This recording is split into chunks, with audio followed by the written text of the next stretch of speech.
मेरा नाम अमन कुमार सोनकर है। मैं मोहब्बतपुर जीता कड़ा कौसाम्बी का निवासी हूँ।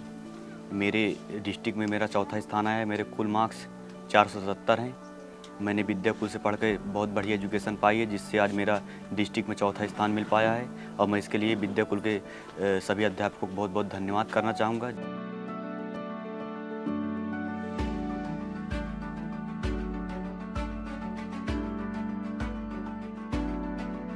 जो 2025 के बच्चे हैं, जी सर। अगर तुम्हें देख रहे तो इन बच्चों को क्या सलाह देना चाहोगे? सर, मैं यही कहना चाहूँगा कि विद्याकुल से पढ़ें और अपने बेहतर भविष्य का निर्माण करें। विद्याकुल से ही क्यों पढ़ें? क्योंकि सर यहाँ पास जो कंटेंट मिलता है सर बिल्कुल सॉलिड मिलता है, जो पेपर में बिल्कुल डायरेक्ट आता है। जो हम लोग अच्छा अपने मुंह से कहते हैं, आज तुम बता दो, हम जो कहते हैं कि हर विद्यार्थी तक क्वालिटी शिक्षा पहुंचनी चाहिए, तो क्या हम तुम्हारे तक क्वालिटी एजुकेशन पहुंचा पाए? जी सर, बिल्कुल नहीं तो सर मैं नहीं कर सकता था।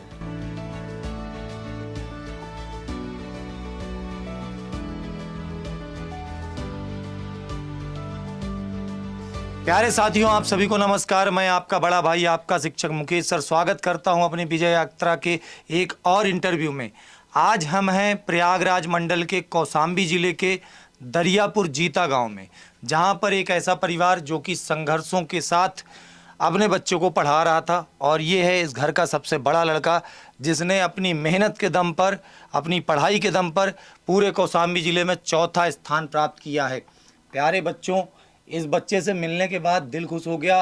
ये बच्चा हमसे मई जून से पढ़ाई कर रहा था, और इस बच्चे का सपना है कि मैं अपने घर के हालातों को, अपने पिताजी की मेहनत को, अपने माता पिता के रात दिन की मेहनत को साकार करूंगा, इस घर के हालातों को बदलूंगा। तो प्यारे बच्चों, मिलाते हैं आज इस बच्चे से और इस पूरे परिवार से। आप मेरे पीछे देख पा रहे हो, एक बच्चा ये भी आ गया, अभी अभी स्कूल से आ रहा है, जो कि ड्रेस में ही मिल गया। पीछे खड़े एक बच्चे को आप देख सकते हैं, जो कि इस वर्ष 12th में था, इसने भी पेपर दिया है, छोटी बहन है। इस पूरे परिवार से मिलाते हैं। तो बेटा, सबसे पहले अपना नाम बता दो, क्या नाम है तुम्हारा? मेरा नाम अमन कुमार है। अमन कुमार, कितने नंबर आए तुम्हारे टोटल? Sir 477 number. 477। कौन सी रैंक है तुम्हारी? सर जिले में चौथा स्थान है। जिले में चौथा स्थान है। तो पहले तो तुम्हें बहुत बहुत बधाई हो। कैसा लग रहा है तुम्हें ये इतने नंबर पाके? सर खुशी हो रही है कि सर मैं जो करना चाहता था सर वो कर लिया मैंने। अच्छा, चलो ठीक है। तुम्हें उम्मीद थी कि तुम्हारे इतने अच्छे नंबर आ जाएंगे? सर उम्मीद थी क्योंकि सर आप लोगों से पढ़ रहा था सर, तो मुझे लग रहा था कि मेरी आ जाएगी रैंक। भैया, कब से पढ़ रहे थे हम लोग से? मैं सर वही मई या जून से सर पढ़ रहा था। मई जून से पढ़ रहे थे? अच्छा, चलो ठीक है। और टीचर कौन से थे तुम्हारे? सर आप ही थे। अरे यार, ये तो यार मैं सामने बैठा, और किसी को बता दो मेरे अलावा। सर आपके सर अंकित सर थे। अच्छा, अंकित केमिस्ट्री सर बढ़िया पढ़ाते थे सर। अच्छा, केमिस्ट्री में कितने नंबर आए टोटल? 97। 97 नंबर। वाह, केमिस्ट्री में इस वर्ष 97 और बायो में 97, ये नंबर फिक्स हो गए हैं कि हर वो बच्चे के 97 नंबर है। और उसके अलावा कौन दूसरे नंबर पे कौन फेवरेट टीचर थे मेरे अलावा, बताना। सर अंकित सर थे। हाँ, और फिर सर उसके बाद सर साहिर सर थे। साहिर सर। साहिर बाबा का क्या अच्छा लगता था? सर वो सर इतना कमाल का पढ़ाते थे सर कि मैं क्या बताऊं। मुझको सर इंग्लिश का ग्रामर नहीं आती थी। हाँ, लेकिन उन्होंने पढ़ाया सर मुझको, जिससे इंग्लिश ग्रामर में मैं पूरा करके आया। तो मतलब साहिर कमाल का कमाल दिख गया तुम्हें? जी सर। तो बेटा, कब से पढ़ रहे थे? अभी तुमने बताया सर मई से। मई से पढ़ रहे थे। और कहाँ से पढ़ाई कर रहे थे? Sir US inter college Sirathu Kaushambi. नहीं, मतलब हमसे कहाँ से पढ़ाई कर रहे थे? सर विद्याकुल। विद्याकुल से पढ़ रहे थे। किस बैच से थे? सर विजय बैच 2024। विजय बैच से थे। तो मतलब सारी क्लास अटेंड करते थे एक दिन में, 6 क्लास? जी सर, मैं पूरी करता था। आज एक बात मैं तुमसे पूछूंगा, अब तुम फुल ईयर के बच्चे रहे हो इस समय। अब जैसे तुम स्कूल भी जाते थे, तो कितने बजे स्कूल जाते थे? सर सुबह 8 बजे। 8 बजे। और आते कितने बजे थे? सर 1:30 बजे। और उसके बाद हमारे बैच पे सुबह 6 क्लास होती थी। आज ये 2025 के जो बच्चे इंटरव्यू देख रहे हैं, इन बच्चों को बताओ कि कैसे टाइम मैनेज करते थे। स्कूल भी जाना, उसके बाद 6 घंटे की क्लास करना, फिर घर पे कैसे पढ़ाई होती थी, पूरा अपना टाइम टेबल बताना आराम से। पहले तो मैं स्कूल से आता था, हाथ पैर धुलता, खाना पीना खाता, फिर पढ़ाई में लग जाता, पढ़ता। फिर उसके बाद सर 10 बज जाते थे पढ़ते पढ़ते। उसके बाद सर सो जाता था। फिर सुबह 3 बजे उठता था पढ़ने के लिए। फिर तब मैनेज करता था सर, 6 बजे तक पढ़ता था। तो बेटा, सबसे बड़ी बात बच्चे ने बताई कि इन्हें सूर्य उदय के पहले उठता था 3 बजे रात के, उठ करके और पढ़ाई करना। मतलब सूर्य उदय के पहले उठ करके 3 घंटे पढ़ाई कर लेना। बेटा, जो आप लोग टाइम मैनेजमेंट का कहते हो, हम समझते हैं इंटर का कोर्स बहुत बड़ा होता है, सिलेबस बड़ा, इसलिए रोज क्लास चलानी पड़ती है। 6 की 6 क्लास रेगुलर चलती है। और उस कोर्स को ख़त्म करने के लिए टाइम लगता है, डीप में जाके पढ़ाने में टाइम लगता है, तो इसलिए हम लोग रेगुलर क्लास देते हैं। तो बेटा सबसे बड़ी बात है, तुम्हारा एक साथी पीछे खड़ा है, जी सर। ये साथी ने तुम्हारी शिकायत की। जी सर, शिकायत किया क्योंकि सर मैं मिल नहीं पा रहा था, इनका गांव दूर है। अच्छा, इनका गांव दूर है। जी सर। इसके कितने बेटा, तुम्हारे कितने नंबर है? आगे आ जाओ, आगे आ जाओ। तुम्हारे कितने नंबर आए हैं? सर 76%। 76% है। तुमको बाद में बताइए। तो खुश हो आज अपने नंबर से? चलो ठीक है। तो आगे, हाँ, फ्रेंड के लिए ज़्यादा खुश है सर। अपने दोस्त के लिए ज़्यादा खुश हो? चलो बढ़िया है, मतलब गर्व महसूस हो रहा है कि इतने अच्छे नंबर आए। जी सर। चलो बहुत बढ़िया बात है। आगे क्या करना चाहते हो बालक? सर नीट करना चाहता हूँ। नीट की तैयारी करना चाहते हो, तो इस वर्ष नीट का पेपर दोगे? सर इस वर्ष तो शायद नहीं हो पाएगा। अच्छा। अगले वर्ष करूँगा पेपर। अगले वर्ष नीट की तैयारी करोगे, बहुत अच्छा। साथियों, हमारे साथ बैठे हुए बगल में बालक के पिताजी हैं, जो कि पेशे से किसानी करते हैं और किसानी करके अपने पूरे परिवार का पालन पोषण करते हैं, बच्चों को पढ़ाते हैं, और ये सबसे बड़ा लड़का है घर का। इसके अलावा घर में 3 बेटियां हैं। भाई साहब, बेटा माइक दे दो, तुम्हारे पिताजी से चर्चा हो जाए। तो कि घर में 3 और बेटियां हैं। हाँ 3 बेटियां हैं। बच्चे के इतने अच्छे नंबर आने से आप खुश हैं? हम खुश हैं सर। उम्मीद थी कि आपका बच्चा ऐसा करेगा? हमें नहीं उम्मीद थी, अच्छा, क्योंकि क्यों? हमारे पास उतना पैसा नहीं था पढ़ाने के लिए। अच्छा, हाँ, तो हम इसलिए इतनी बड़ी उम्मीद नहीं कर रहे। लेकिन आपका साहस है, साहस आपकी था, मेहनत है। हिम्मत थी कि हमारा बच्चा पढ़ लिख ले, हाँ, अपना अधिया का खेत लेकर बटाई पर हाँ। अपना उसमें से कमा के उसमें से अपने चलिए, बच्चे के लिए। आगे की इस बच्चे की पढ़ाई की पूरी जिम्मेदारी विद्याकुल परिवार की है। नमस्कार भाई साहब। तो इस बच्चे की पढ़ाई की जिम्मेदारी विद्याकुल परिवार की है, आप बिल्कुल परेशान ना होइए।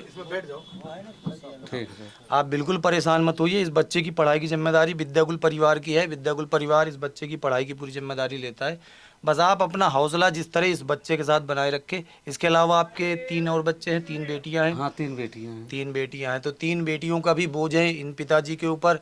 और आप समझ सकते हैं कि दूसरे के खेत को लेकर के बेटा पढ़ाना, अपने परिवार का भरण पोषण करना, ये बहुत बड़ी बात होती है। आपका साहस है ये, आपकी मेहनत है, आपका हौसला है, जो बच्चे ने कर दिखाया। बेटा, पापा के बारे में क्या सोचते थे? सर मैं अपने पिताजी का बहुत धन्यवाद करना चाहता हूँ, जिन्होंने मुझे सर इतने संघर्षों के बाद पढ़ाया। इतना सर स्ट्रगल था, इतनी सर समस्याएं थी, उसके बाद भी इन्होंने मुझको वहाँ भेज कर सर पढ़ाया है। पिताजी के साथ काम करते थे? जी सर। पिताजी के साथ भी काम भी करते थे और पढ़ाई भी अपनी करते थे? जी सर, बिल्कुल। चलो ठीक है बेटा, अब बस ये ध्यान देना कि घर के सबसे बड़े लड़के हो, और तुम्हारे ऊपर भी 3 बहनों का बोझ है और इस परिवार का बोझ है। अब आगे इतनी मेहनत करनी है कि हमें इसकी शकल सूरत बदल देनी है, ठीक है, पूरी तरीके से। भाई साहब, आप बिल्कुल हौसला बनाए रखिए बच्चे का। ठीक है, ठीक है। जरूर करें, अच्छा बुलंद करेगा। है। कहीं से भी पाएंगे, कैसे भी पाएंगे, हम इसको पढ़ाएंगे। बस आप अगर ये सोच लिए तो जरूर एक दिन ये बच्चा कर दिखाएगा। साथियों, इसके अलावा हम बात करेंगे, इनकी एक छोटी बहन है जो 10वीं में पढ़ रही है इस वर्ष। तो बेटा तुम भी आगे आ जाओ, थोड़ा सा तुम भी आगे आ जाओ। बेटा किस क्लास में हो तुम इस साल? आपकी दार 9th था मेरा। 9th में हो? यस तो भाई के इतने नंबर आए, खुश हो? Yes sir. मुस्कुरा दो फिर, खुश हो तो फिर। तो बेटा, अब भैया के इतने अच्छे नंबर आ गए, तुम्हारी 10वीं में कितने अच्छे नंबर आएंगे? 10वीं में नंबर आएंगे अच्छे? Yes sir. चलो भैया से अच्छे नंबर लाओगी? Yes sir. बेटा मेहनत करो, अब अगर भाई ने कर दिखाया है तो इस घर की बेटियां भी कर दिखाएंगी एक दिन, ठीक है? और मेहनत करना है तीनों बहनों को आगे, ठीक है? चलो, तुम बेटा मुस्कुरा रहे हो ज़्यादा। किस क्लास में हो तुम? बता दो। हाँ, माइक लेके बता दो, किस क्लास में हो? 1 में हो? तो भैया ने लड्डू खिलाया? नहीं नहीं खिलाया। भैया लड्डू नहीं खिलाया? पापा खिलाए? नहीं काहे नहीं खिलाए? भैया के इतने अच्छे नंबर आए, लड्डू नहीं मिला तुम्हें? नहीं चलो, आज भैया की तरफ से लड्डू हम खिलाएंगे तुमको, ठीक है? और भैया ने तुम्हारे बहुत अच्छे नंबर लाए। बेटा खूब मन लगा के पढ़ना सब बहनों अच्छे से, ठीक है? तो प्यारे साथियों, ये था हमारा उत्तर प्रदेश का परिवार, और इसी तरह की संघर्ष की ढेरों कहानियां हैं हमारे यूपी के अंदर। इस वर्ष हजारों बच्चे ऐसे हैं विद्याकुल परिवार से पढ़ने वाले, जिन्होंने संघर्षों के साए में पढ़ कर के अपने परिवार का नाम, अपने माता पिता का नाम रोशन किया है। और इसी तरह की वो बच्चे हैं जो हमें असली विजय दिलाते हैं। हमने जो प्रण लिया था, हमारा वो प्रण आज परिणाम में बदलता हुआ दिख रहा है। और प्यारे बच्चों, इसी तरीके से और भी परिवारों से हम आपको लगातार मिलाते रहेंगे और विजय यात्रा के क्रम में अगले 10 दिन तक आप पूरे उत्तर प्रदेश के हर गांव में, हर जिले में जाएंगे, हर बच्चे से मिलाएंगे। बेटा, आपसे अंतिम क्वेश्चन करूंगा, जो 2025 के बच्चे हैं, जी सर। अगर तुम्हें देख रहे तो इन बच्चों को क्या सलाह देना चाहोगे? सर मैं यही कहना चाहूँगा कि विद्याकुल से पढ़ें और अपने बेहतर भविष्य का निर्माण करें। विद्याकुल से ही क्यों पढ़ें? क्योंकि सर यहाँ पास जो कंटेंट मिलता है सर बिल्कुल सॉलिड मिलता है, जो पेपर में बिल्कुल डायरेक्ट आता है। जो हम लोग अच्छा अपने मुंह से कहते हैं, आज तुम बता दो, हम जो कहते हैं कि हर विद्यार्थी तक क्वालिटी शिक्षा पहुंचनी चाहिए, तो क्या हम तुम्हारे तक क्वालिटी एजुकेशन पहुंचा पाए? जी सर बिल्कुल, नहीं तो सर मैं नहीं कर सकता था ऐसा। कैसे लगा कि वो मतलब क्वालिटी एजुकेशन है, वो ऐसी चीज़ है जिससे तुम्हारे अच्छे अंक आ जाएंगे? क्योंकि सर मैं ऑफलाइन पढ़ रहा था तो सर वहाँ पास देखा कि पूरा कोर्स जो है कवर नहीं कराया जाता था, जिसकी वजह से सर मुझे लगा कि यहाँ नहीं हो सकता मेरा कुछ। तुम्हारा कोर्स साल भर में कितनी बार कराया गया? सर 2 बार। 2 बार? रिवीजन भी कराया गया सर। रिवीजन भी कराया गया? जी सर।